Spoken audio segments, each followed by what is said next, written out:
السلام عليكم ورحمة الله وبركاته. مرحبا بكم متابعينا الكرام. عاجل، اليابان ترد بقوة على المغرب وتؤكد اعترافها بالصحراء الغربية. لنتابع التفاصيل واضغطوا لايك. ردت اليابان على إقحام الوفد المغربي لممثل الصحراء الغربية لاستغلال اجتماع تيكاد لفرض حضورها.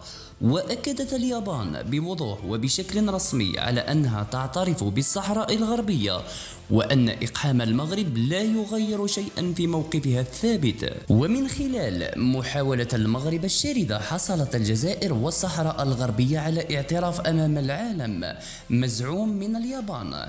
وحصدت الجزائر أيضا مع الصحراء الغربية على انتصار جديد، وهذه المرة بشكل علني وأمام كاميرات العالم. فقد قدم الوزير المنتدب بالخارجية اليابانية يوئينشي تصريحا رسميا باسم وزارة الخارجية اليابانية ليؤكد أمام كل إفريقيا والعالم وبشكل قاطع أن اليابان تعترف رسميا بالصحراء الغربية.